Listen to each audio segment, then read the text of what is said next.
अगर कभी आपके शहर पर न्यूक्लियर अटैक हो गया तो आप क्या करेंगे? सोचिए, एक पल में सब कुछ खत्म हो सकता है। घर, लोग, सपने, सब राख में बदल सकता है। लेकिन क्या वाकई आप कुछ कर सकते हैं ताकि जिंदा बच सकें?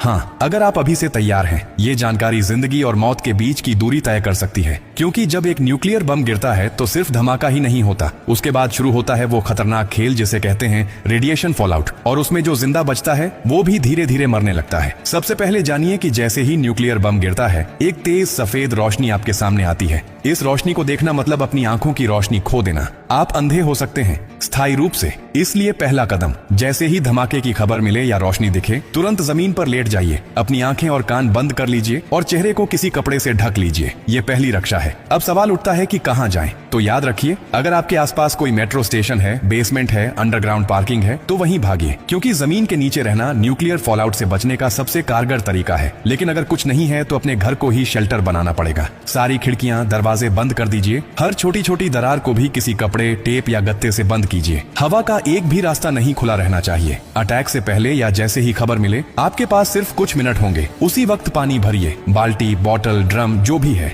याद रखिए, अटैक के बाद पानी में रेडिएशन मिल सकता है। नल से पानी बिल्कुल मत पीजिए, इसीलिए पहले से स्टोर किया हुआ पानी ही जिंदगी बचाएगा। खाने के लिए ड्राई फूड रखें, बिस्किट, ड्राई फ्रूट्स, पैकेज्ड खाना जो बिना पकाए खाया जा सके। अगर गलती से आप बाहर थे और रेडिएशन में एक्सपोज हो गए तो जैसे ही अंदर आए, कपड़े उतारिए, उन्हें एक पॉलिथीन में बंद कर दीजिए और खुद को साबुन और स्टोर किए हुए पानी से अच्छे से धोइए। याद रहे, नल का पानी नहीं, सिर्फ स्टोर किया हुआ पानी इस्तेमाल करना है। न्यूक्लियर ब्लास्ट के बाद सबसे खतरनाक समय होता है पहला 24 घंटा। इस दौरान बाहर जाना मतलब मौत को बुलावा देना। इसीलिए 24 घंटे अपने शेल्टर से बाहर बिल्कुल मत निकलिए। अगर सरकार की तरफ से संपर्क हो जाए तो निर्देशों का पालन कीजिए। लेकिन अगर कोई सूचना नहीं मिले तो कम से कम 72 घंटे तक बाहर मत निकलिए। 3 दिन, सिर्फ 3 दिन अगर आपने सही तरीके से बिता लिए तो जान बच सकती है। और हाँ, टेक्नोलॉजी की भी तैयारी कर लीजिए। न्यूक्लियर अटैक के बाद एक इलेक्ट्रोमैग्नेटिक पल्स EMP उठती है, जो आपके मोबाइल, लैपटॉप, इलेक्ट्रॉनिक चीजें सब खराब कर सकती है। इसलिए एक पुराना एंड्रॉइड फोन, एक पावर बैंक और एक वॉकी टॉकी को एल्यूमिनियम फॉइल में लपेटकर किसी स्टील बॉक्स में रखें। ये आपको बाकी दुनिया से संपर्क में रखेगा।